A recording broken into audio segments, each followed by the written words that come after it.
Cannot be trusted today. I can see popping off. Wait, is this the chicken dance? Like da-na-na-na-na-na, da-na-na-na-na-na, da-da-da-da. I love to skate.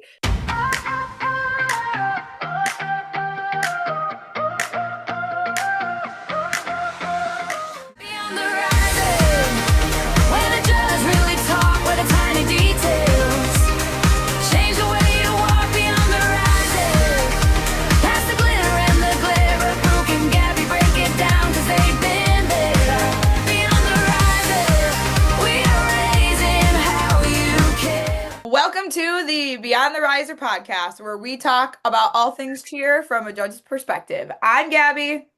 I'm Brooke. You can find us on Instagram and Facebook at Beyond the Riser, also on YouTube at Beyond the Riser. You can find us on TikTok at Beyond the Riser _pod, and you better follow us because if not, game on. And your scores will be so bad next season. That's a promise. Just kidding. Also, you can find us on Apple and Spotify and wherever you listen to your podcasts. Brooke, we did it. The season is over. Okay, the last one was a long one, I will say. Yeah. It was a doozy. It was like 15-hour days. Whew. There were a lot of teams. I had 205 steps on Saturday. That's it. 205. Yeah, because I was tied to a panel. I mean, where was I going? However, I pre-planned and I had really good snacks. So we did not have a lot of breaks. Usually on long event weekends like that, we'll have like an hour lunch break or something, but there were just so many teams that there was physically not enough time, which total sidebar here, but I made a video the other day on Instagram where I was talking about how like this is majority a children's sport, and a couple people commented on it and was like, okay, then let's start having events go past 8 o'clock on Sundays. And I was like, okay, but then we would have to allow less teams to compete, and then you're going to be mad because the divisions are going to have nobody in them. So we're going to compete Friday and Monday, and then your kids have to miss school. Yep. Also, judges have nothing to do with setting that schedule, like whatsoever. I think it's so funny how sometimes like people don't realize where the boundaries are with judges and what we're in charge of and what we're not. And then on top of it too, no matter what we do, we cannot win. We can't win. I wish that I was in charge of that schedule. You know how many snack breaks there would be? Lots. And then the event would be 7 days long because Brooke scheduled a snack break every 15 minutes. Yeah, and I'd be like, you know what, we should cater in. I'm really excited about our guest today because our guest today is one of my very best friends. We talk basically all day long, every day. I think he is an industry professional, but beyond that, like his brain is so incredible, especially when it comes to pyramids, which I'm hoping that's a little hint to some of us in the industry. Brooke's making a pyramid symbol with her hands. Yeah. But our guest today is a choreographer who has been around for over 20 years. He has many, many, many titles across NCA, Jam Fest, Summit, all the things, All Star Worlds. He is a rock star. And our guest today is Patrick Smith, who is the owner of Max Out Consultations. You have probably seen him online with the little black and red logo, and I'm always shouting them out because I do some choreography for him too. So I'm really excited to kind of dive into. We've had coaches and we've had people who have been on different boards and stuff. So it's kind of nice just to hear a perspective from someone who doesn't coach but does choreography. So they're kind of like a coach. So I'm excited to hear what he has to say. And fun fact, he has worked with my teams when I was coaching. I can't wait to hear all about that. Patrick, I have to ask you the most important question we ask every guest, sponsored by Power Music Cheer and Sounds Like That. Ding! If you had a walk-up song, what would your walk-up song be? A walk-up song? Yeah, you got to get the crowd hype. What would it be? What makes you hype? Oh my God, you guys are putting me on the spot here. The Sky's the Limit by Biggie Smalls. Okay. That's a good one. Notorious B.I.G. Pat, we're really excited to have you. We did a little bit of a blurb about who you are, what you do, and your background, but nobody says it better than the person themselves. So can you tell us a little bit about you, Max Out, and your background? My name's Patrick Smith. I am a stunt and pyramid specialist. I work with well over 300 teams in the country on just stunts and pyramids. I started a company called Max Out several years ago, and originally it was just virtual options. It was a way to make things more affordable for people to do cleanup camps, especially the D2 gyms and the smaller gyms. From there, it started to grow into in-person camps, and we started offering a bunch of services that were mostly skills camps, stunt tech, tumble tech, those kinds of things. And now it has progressed into we have 11 different services, and I believe we have 17 staff members, and we offer anything from full choreography to hip hop choreography to all the skills camps. And pretty much, although we do work with larger gyms, the entire mission of Max Out was to level the playing field for the smaller gym and offer them prices that didn't price them out of the market, and allowed them to get the same quality as any other gym. Love that, which is exactly why I love Max Out, because Brooke knows and Brooke is too. We're like big with the smaller gyms that they should have the same opportunities as some. I will say that when I was coaching, I had Pat come and work with one of my teams, and they were phenomenal. We made summit finals easy. I don't think we even lost. We won. You know how GMCE used to do the big like wrestling belts? Mm-hmm. I had youth two. It was my youth two team that he worked with, and we went to the big GMCE in Columbus, Ohio, and out of all the teams there, we won the big wrestling belt that year and free uniforms from Rebel, and we were summit finalists. I remember that team specifically because they did the hardest invert ever in Youth 2 history. We did. We had like such a good mix of like teeny tiny girls and then like grown up like sixth graders. I don't think anybody has done that invert since. It was crazy. So they could reach all the way to the top on these teeny tiny girls. And like, he's like, I have something crazy. And I'm like, we're doing it. We're doing it. Yes is the answer. Many teams as I work with, and they blur together. Like if I remember that moment that many years ago, it was a good one. You know, when somebody tells me I have a crazy idea, I'm immediately like, yes, yes. You like never have to ask me twice. Tell us a little bit more about like what it's like, especially because you run Max Out and you have, like you said, 17 employees. What is it like trying to plan and schedule all of those camps and choreography? I mean, there's a ton of behind the scene works that goes into this, but between just emails and confirmation emails, deposits being paid, full collection of payment, and just the overall organization of the travel, because obviously you have to be able to get the staff from spot to spot. So we've really set up a lot of systematic ways. We kind of anticipated that there was going to be a crazy amount of growth. I didn't know if we anticipated we were going to double in size, but we have. So we've been just putting in, I have a office manager that is super helpful. I have so many people that are in my life with the company that help me stay organized and stay on top of our game. So it's definitely not just me. There's a whole team of us, and I couldn't be more thankful for those people because I definitely need those people. And in return, one of the things that I love about Max Out the most is it's a great opportunity for me to watch my talented and gifted friends succeed. I've always had an ability to find kind of like hidden talent and choreographers that are phenomenal, but don't necessarily market themselves, or they haven't even been told that they're phenomenal until we put them into the situations. And now we're winning NCAA Cheer Sport Summit Championships, all kinds of things throughout the whole staff. We also do have a mixture now. The reason we started full choreography was because I had a few of my just like OG people reach out and be like, hey, Pat, why don't we offer full choreography through Max Out? And these are people that I've done choreography with for years. And once they showed that interest, I was like, yeah, we're going to pull the trigger and offer every service and make sure that Max Out is a one-stop shop for everybody.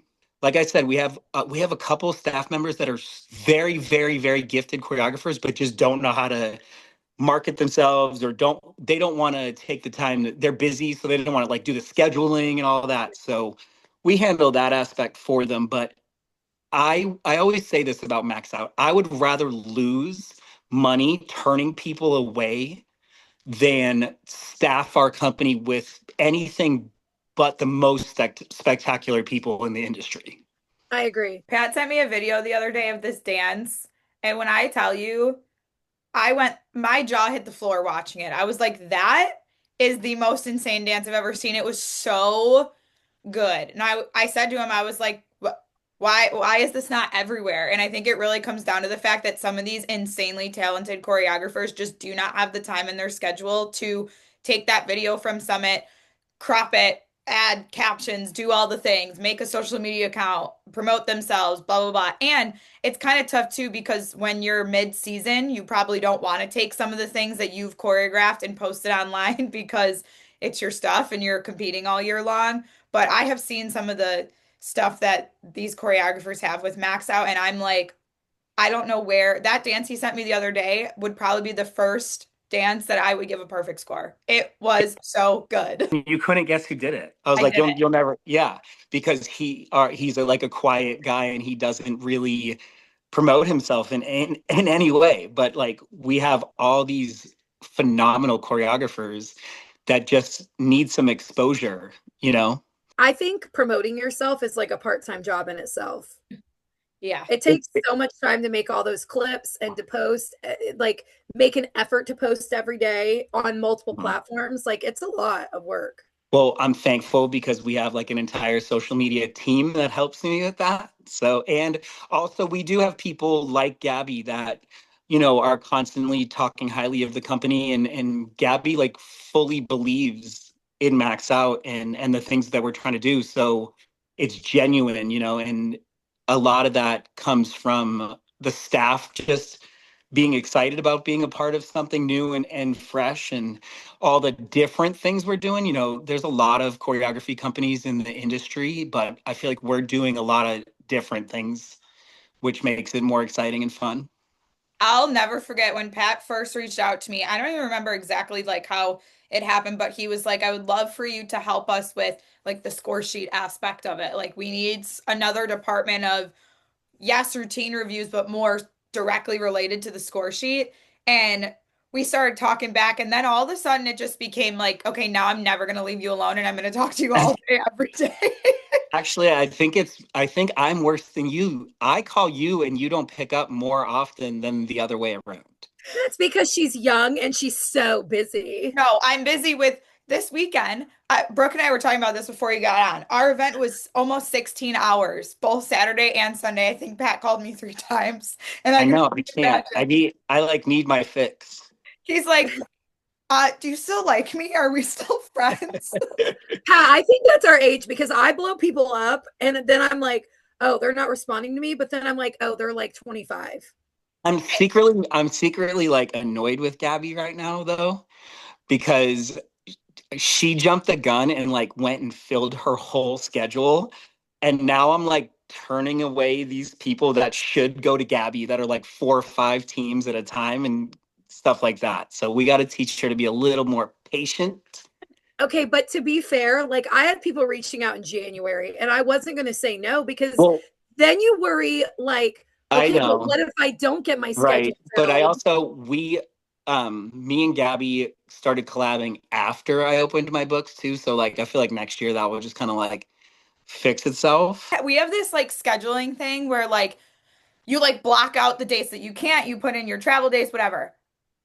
Pat sends it to us and he's like, hey guys, can you update this for me so that I can see when you're available? We don't have to go back and forth.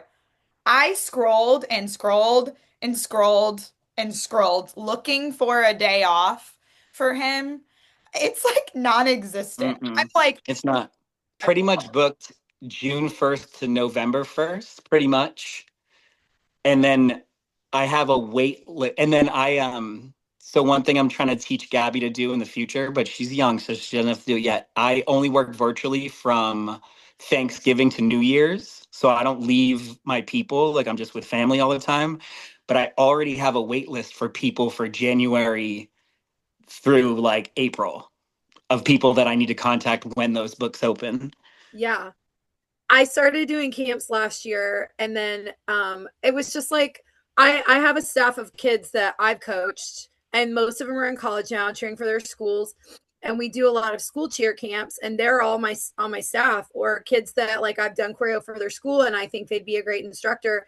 So we had like 15 camps last year. It was kind of just like a let's see how this goes if people are into it. We doubled. We have like 35. Yeah. But I don't have anybody to do my social media or like an office manager. You might have to And yeah, start I doing need those it things. because I went to go. The guy that does my taxes is also a financial advisor, and he's like, "Are you doing this by yourself?"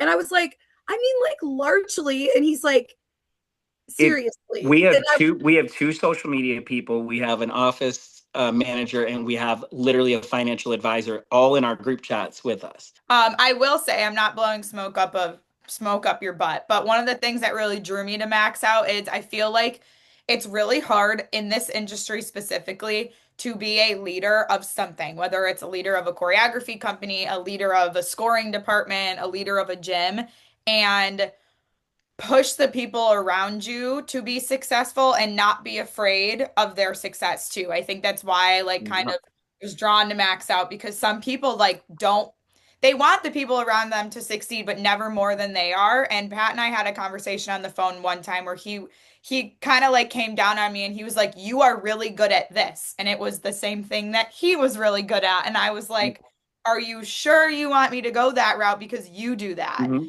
And he was like, "Well, we can't have a successful company if we don't build the people around us up." And I think coaches could really take like a big piece of advice from that too. It's the same way with your teams. If you want to make your program successful, you have to do the same thing with your coaches and build them up. So I think that's something that really sets Max Out apart from everybody else is like Pat really, truly from the bottom of his heart, and I would not say this, you guys know I'm so blunt. He wants every single person that's on his staff to be top dog, and that's why they are.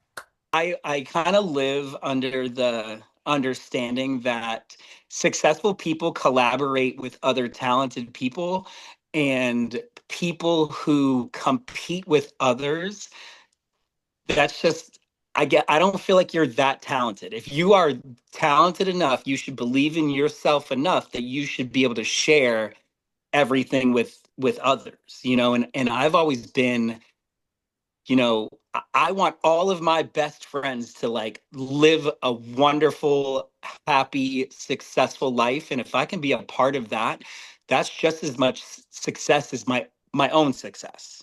If everybody in my life is happy and thriving and I have a part of that, it's just kind of who I'm built to be. Is I like to give to others and help others.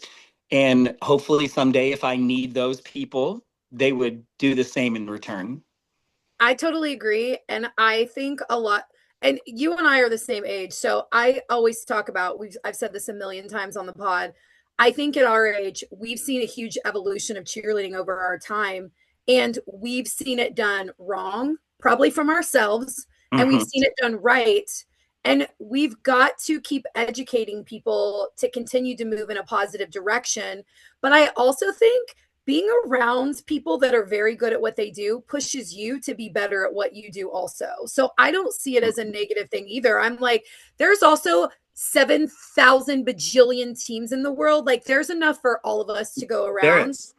I'm a self-proclaimed hype girl. So like I don't like people that gatekeep. I don't like when people, don't want to share the love because I'm like, there's enough for all of us. There is. And There I is. think if you surround yourself with like-minded people, like you're going to come out with the best product and you're going to continue to make yourself better at your craft and them too in the long run.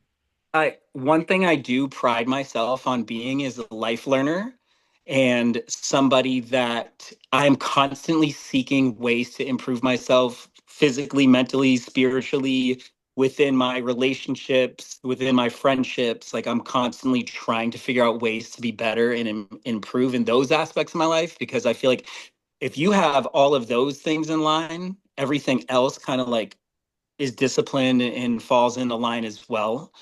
But going off your comment about like how things used to be, one of the largest things that is very, very stressed at Max Out is that the experience matters just as much as the camp itself. We treat everybody with kindness. We treat coaches with kindness. We treat kids with kindness. And if you can't be good to kids and you can't be good to coaches, you can't be a part of our brand. Like that is something that's super important to me. I've seen too many industry professionals be mean to kids, and I just don't see a point in that. Like your kid, great, you got this summit winning routine, but two kids quit after choreography and they had a miserable time. I feel like we can do it all. We can create the summit winning choreography at a price that is not outrageous and give the kids a good experience and give the coaches year-round consultations and help, because that's a part of our services too. Okay, so you told us about like a bunch of the positive things about choreography. So now I'm gonna kind of dig into your brain a little bit. What do you think is the most frustrating or difficult part about being a choreographer? Travel, it's very much like and God, pour your phone, Gabby, because if I'm in a airport alone, hotel alone, and rental car alone, He's I'm I calling you. get blowing my struck. friends up. I'm blowing them up. I'm bored. I'm So alone. yeah, the thing that people don't realize is that mentally you have to be really strong to be a choreographer. You have to be willing to take 150 flights a year. Mhm. You have to be willing to be alone often. You have to be, sometimes the only sleep I get is on the airplane or on the floor at the gate at the airport. Like people don't see that side of it. And kudos to anybody that does this job. Like you have to be somebody that's willing to grind and work hard. And another thing that people don't see is I study cheerleading. Like in the moments that I have that are free in the airport, on the plane, I'm studying other people's works. I'm studying their formation changes. I'm studying the new trends and how to keep up, and all while formulating my own style that we're bringing to the Max Out brand. And there's just a lot more preparation than people realize. I go into every camp with ideas. Sometimes those ideas don't work. So I've also learned to be like very good on the fly. But like I prepare for every camp. And it's just, it's a lot of work. But in the end, with my upbringing, if I didn't have cheerleading, I look at it as such a blessing. I get to work with kids across the entire world. That's something I love to do. And if I didn't have this, I would be, probably working a blue collar job, and which is great. I support blue collar people more than anybody, but that's what I would be doing instead of my dream job. I figure skated for about 15 years, and I was talking to someone about this the other day about scoring. And I said, figure skating and cheerleading are actually really similar in the evolution of how scoring has worked because when I skated, you would go out, you would have a panel of 5 to 7 judges, and they just ranked you. So, like, if the three of us were judges, we would rank like skater number one was Mhm. I might say one, Pat might say two, Brooke might say one. And then what ended up happening is they would like take the average of whatever ranking you were. And so after the division was over, they would post like a paper on the wall and you would go up and you would see your name and then you would see judge 1, 2, 3, 4, 5, 6, 7 and what they ranked you. So like if you were first place and you had all ones across the board, you knew you were the shit because you Mhm. everyone gave you a one. But then you could kind of see was there a two somewhere? There was no numbers, and now figure skating is transitioned into a code of points. Every skill is worth a specific amount of points. Depending on the execution, makes the value of that skill higher or lower. And I think, like Pat said, there's a little bit more room for overall a team or a skater may be lower in the rankings, even though their overall routine is better, strictly based on like, think about the rubric. You could have a team on United for stunts do 4 super clean stunts, come down and be done, and you could have another team go out and do 15 stunts. Clearly, the team with the 15, if it's executed really well, is the better team, but they're going to score exactly the same because that's Yep. just how the rubric works. So I was thinking about this weekend because I was judging tumbling difficulty, and I had so many teams that would throw well over what they needed to. Like they had kids left over in pyramid and they were just tumbling back and forth in front of it. And I thought, No, why wouldn't you? You've that's the already pyramid hit. curse. So, but this is what I kept thinking the whole time because largely of your videos, I kept thinking, you already exceeded your quantity. Put them in the pyramid and do something with that. Like, why are you still throwing? Also, the tech wasn't so good that I was like, or so innovative that I was like, wow, that was amazing. I was like, just another tally mark. One I thing mean, that I have learned from Gabby, which I carry with me and I share with every single coach that does this, I would never choreograph like this, but obviously when I go in and do cleanups, I see it. If you tumble in front of the pyramid, I'm not looking at the tumbling. I'm looking at the four girls saying, why aren't those four girls participating in the pyramid? So you shouldn't get max participation in the pyramid. It's like it's a huge no-no for me, you so I know? have a question about that because you made videos on it for both of you because this is like your specialty and I do a lot of high school teams and oftentimes they have people left over. Let's say for me if it's two people, I'm probably going to put like a shoulder sit in. Mm-hmm. Okay, but what would you do with three people? Like a thigh stand where they can be like a level in A front and then backless prep, Or a shoulder sit and she's holding onto the waist. a I was shoulder going to say sit, but a then that shoulder stand. backless prep dies and kills your pyramid, then Do a what? Well, shoulder. I would do a shoulder sit and have the mhm. third girl hold the waist. I don't care. Pat and I Yeah, talk about this all the time. I don't care where, what, who, if they're catching a foot and then moving to the other side. And yep. if they are involved, you're golden. It's when, Grab something is yes, what touch I'll them. look at coaches and I'll be like, tell her to grab something. What Yes, if they just poke a finger? I mean, front spot it, go catch a group to group dismount, yes. just whatever. Build a Teaching Yeah. shoulder sit, it. I'm obsessed with shoulder stands. Oh, Like if you got an 11 shoulder kid stands have evaded team, my existence They're because I work hard. I with school teams I know, and but they're if you so have hard to pick 11 up. kids, if you have 11 kids on your team and you have the ability to put a shoulder stand in the middle, that is a game changer for your pyramid, the skills you can do and the things that will reach correctly. I Yes. just taught a team last night to go from shoulder stand to prep, and I will say, shout out to you, Anderson High School.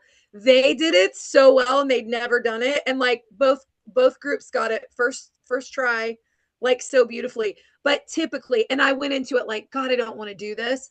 They are the hardest skill to get high schools to do if they are not like Yeah. really strong at building. But I also agree. Like I pretty much often talk about people that get personally victimized by the backless prep in the pyramid.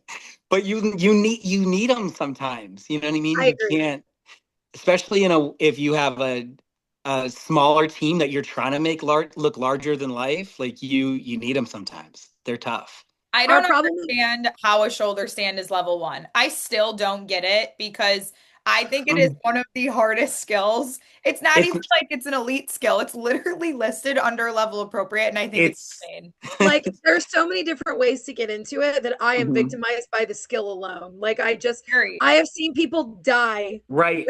That's what I don't understand. Like when they fall, it is really bad. Like Yeah, it's because it's like right really, in the face. really bad. There's nobody to break that fall. And No, typically the base also is going down with it. Yeah.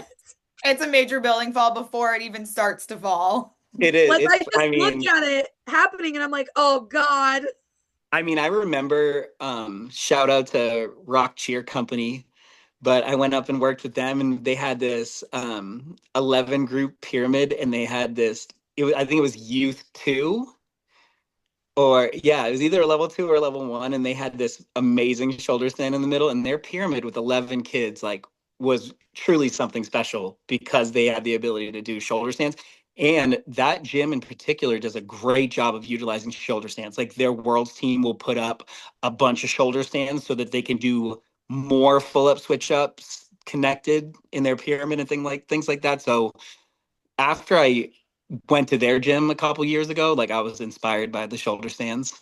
Okay, so I I'm making a thing for us over choreography season over the next 3 months. Anytime you are teaching a shoulder stand, I'm asking you to have somebody record it, and All we're gonna right, pile a video of all the sounds shoulder good. stand fails. Oh my A God. backless prep and a shoulder stance should be on the elite element list. Yes, I agree. Okay, but wait, this is a really good question. You're gonna like this, Gabby. Whose cheer, like what gyms was your favorite? Do you remember any of them? Because I remember a bunch. The two best, the three best, hands down, were Miami Elite, Okay, I remember them. Stingrays, the Let's original, go, Rays. and That was a then good one. Spirit of Texas. They always had like the best motion sections, all three of those gyms.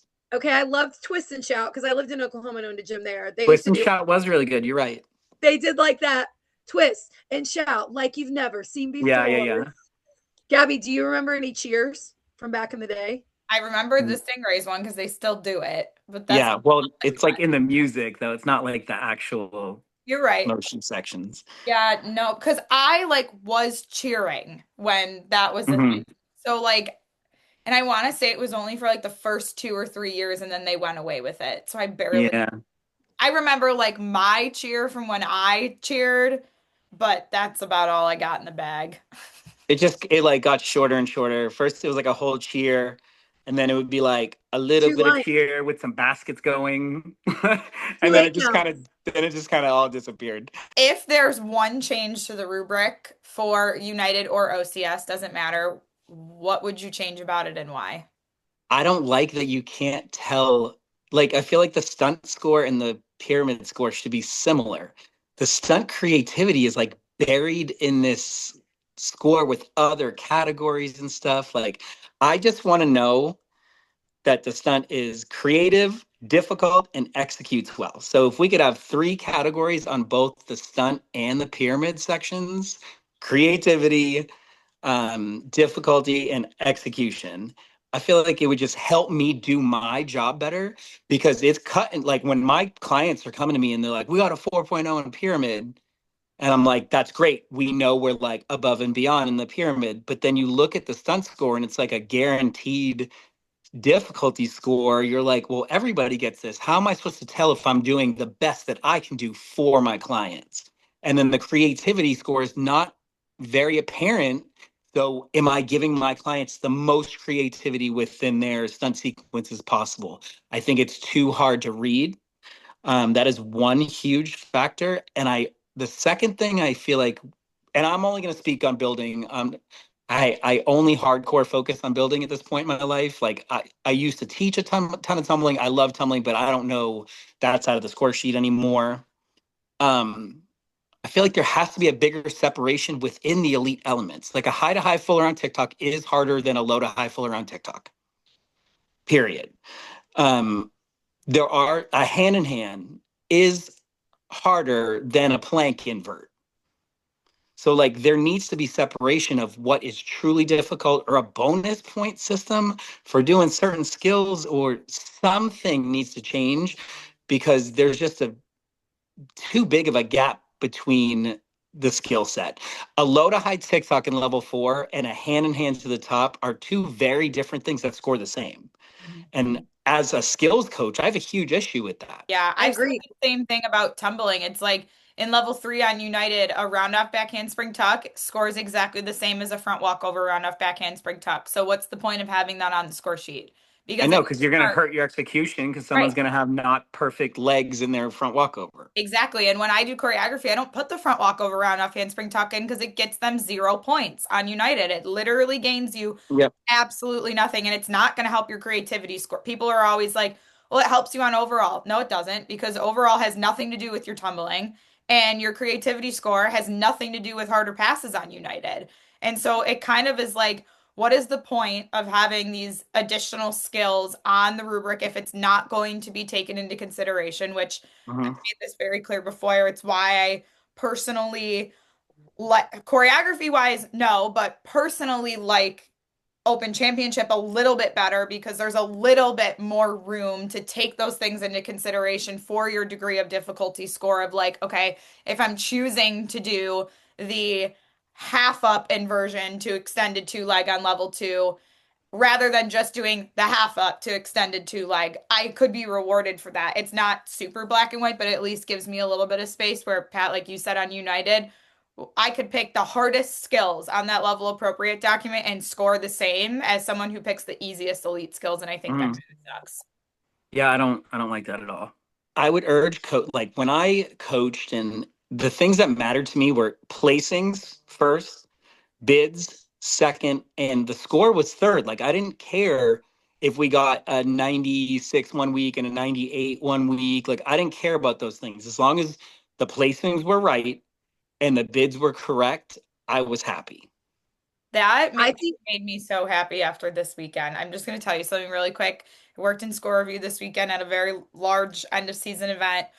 We had some multiple teams that came in because the event producer that I was working with scores on the lower side. We definitely have tougher judges. And Mhm. we had some teams come in and they were like, we placed second at All-Star World with a 98. We're getting a 91 here. And the first thing I said to them is, what place were you in after day one? And they were like, top of the pack. And I was like, so why does that matter to you? If the Doesn't. placement is correct, your score that you got from 2 weekends ago doesn't matter. And so then another team came in and we were talking a lot about like first place versus second place. I think they got second at All-Star Worlds with like a 97 and they got first place at this event with a 91. And I said, which one felt better? And they said Mhm. the first place. And I said, so why does the score matter? And I think It that's a doesn't. it doesn't. It's a really hard But mindset for with coaches. that, you have to be able to get the bids correctly too. Yep. So I miss the days where the bid declaration kind of said like, we're going to pick who's best, Yes. period. And not like, oh, we're going to pick who, because a panel could score higher than another panel. That Yep. doesn't necessarily mean the team was more deserving of the paid bid. So I do feel like they need to go back to a little bit of just, we need to be a little bit tougher. Like this was the better team. They deserve the paid bid. They deserve to win.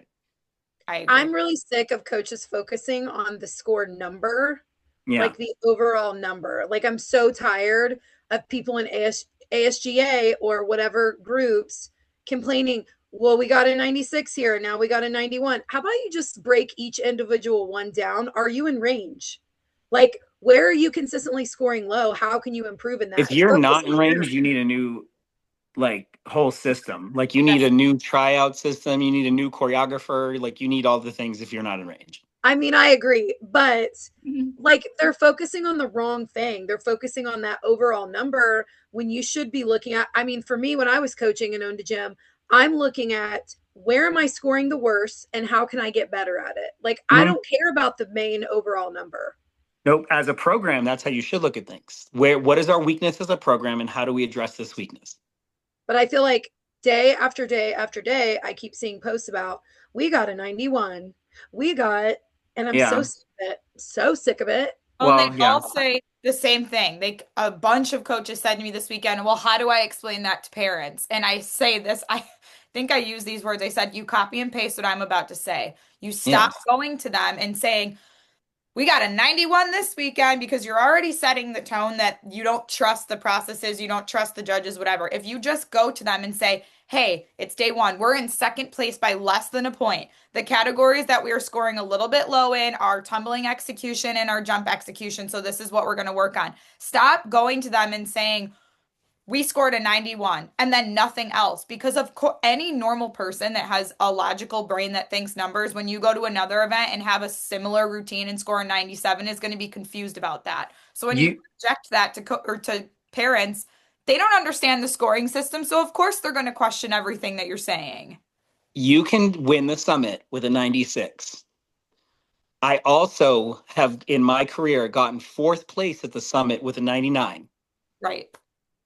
The score doesn't matter. That fourth place still wasn't as fun as first place. I would have traded the 96 for the first place over the Yes. 99 for the fourth place, you know? So I think when you're giving those parents, and I'm not saying don't explain scoring to your parents, but I think when you're telling them week after week what your score was to a group of people that don't work in this industry and don't truly understand the score sheet, you're opening a door. That's why we have the crazy moms of cheer groups that complain about scoring in there, but they don't really know what they're talking I about. think Anyways, as a gym owner, when I owned gyms, I took it as a responsibility to educate my parents. The more education you have for your parents, the less drama, the more they understand, the less confusion. So open communication about our scores, how we can do better, and all of these things was something that I did with our parents consistently.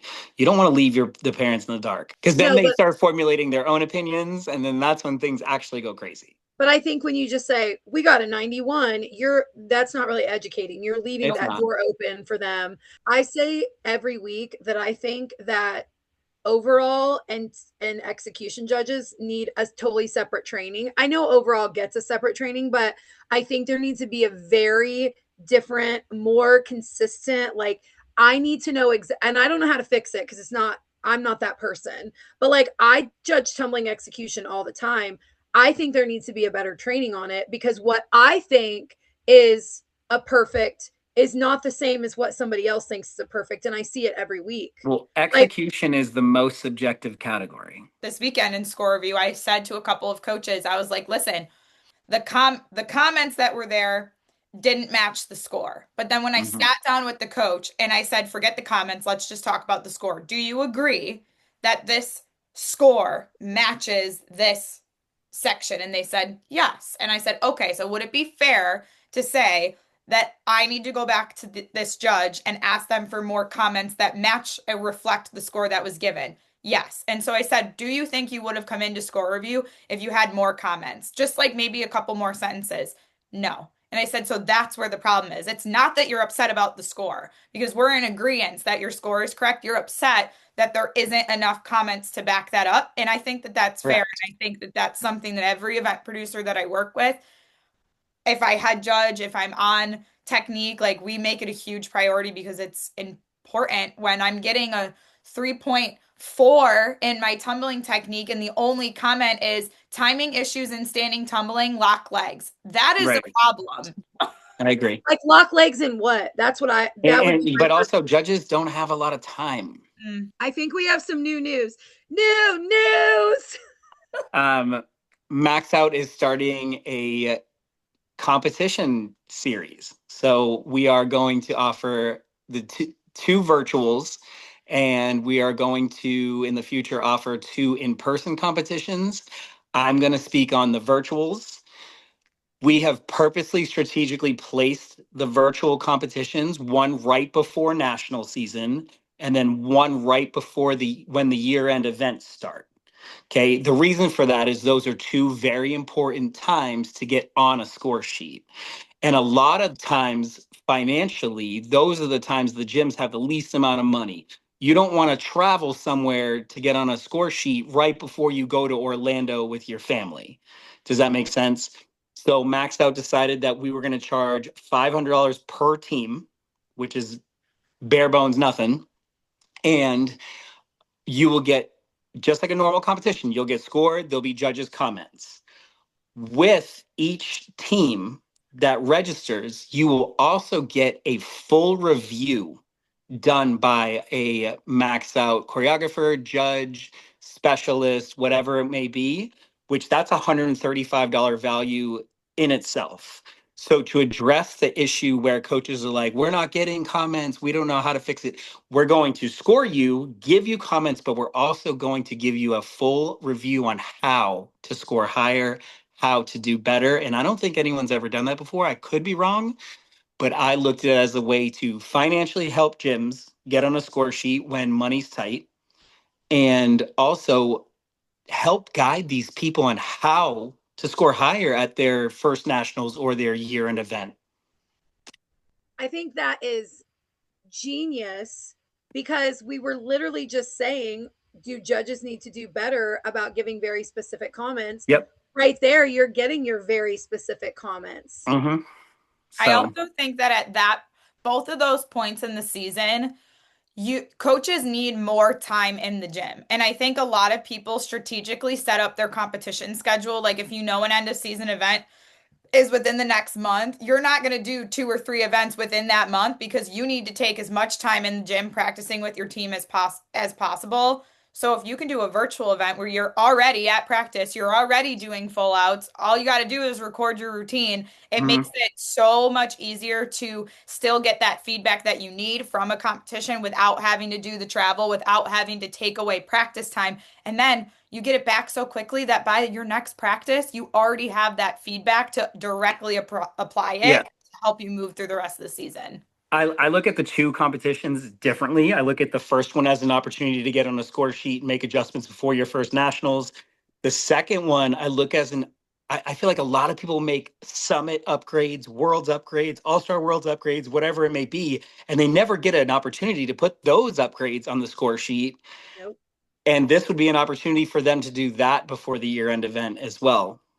Yep. Okay, I have a question. If somebody is interested in adding this into their schedule next season, where do they find you? Like, where do they get more info? Max Out Championships is on Instagram, and we are also on um, Facebook. We have a QR code that you can register already. The email is the.maxout.championships@gmail.com. Email us any questions you have. On our social media, there's a QR code. We separated the Max Out brand a little bit. The Max Out camps is red and black, and the Max Out Championships is a black and teal. So you can see the Ooh, difference on social media. so fancy. All right, so we always ask the guest before our next guest for a question to ask. So the question from our last guest to you is, what is one thing coaches can do to make our industry better? Be kind to kids. I mean, most people would say educate yourself on the score sheet, um, educate yourself on new skills coming up. Use your resources is something I would say is huge. But if I could use your resources is something not any successful person learns to do. If you don't use your resources, you will not hit your full potential. But if I could only pick one, just be kind to your athletes. And if you're an owner, be kind to your coaches and really and your parents. Like the gyms that succeed, it's one big team effort. The parents are on the same page as the coaches are on the same page as the kids, and they just like create this wonderful environment to be in that kids love. They're not getting screamed at all the time.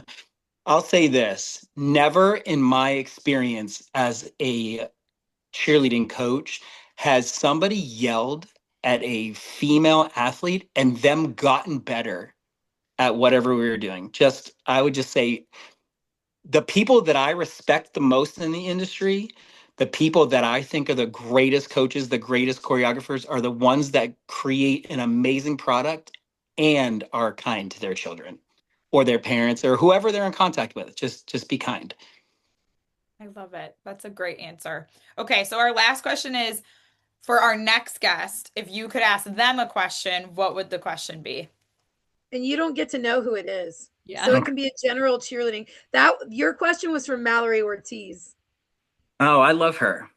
She's So awesome. you get to ask the next person a question. How are you making the difference in lives of your in the lives of your athletes?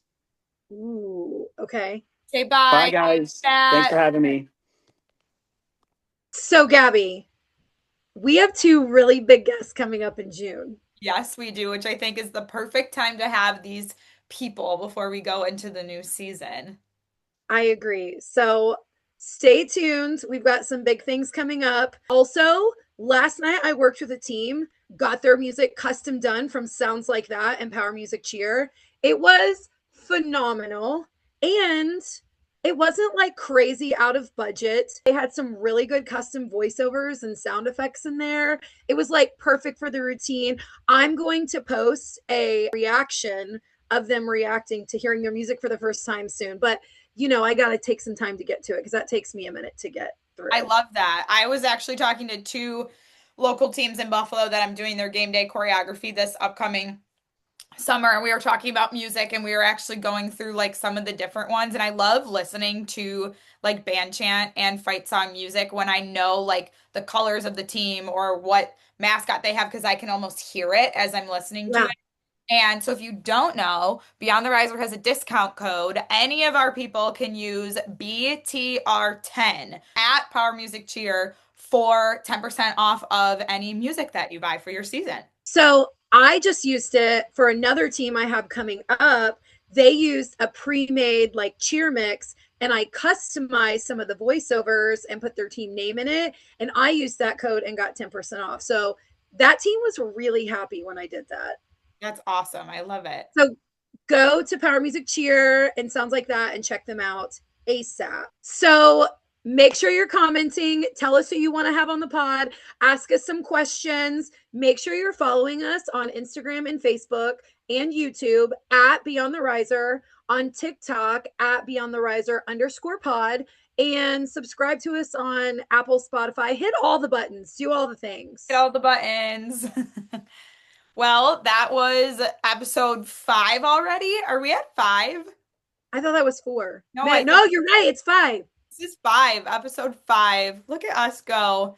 Thank Crazy. you all for tuning in, and happy placement season. I think that might be a hot topic for our next episode. Ooh, that's a good one. See you soon. Bye.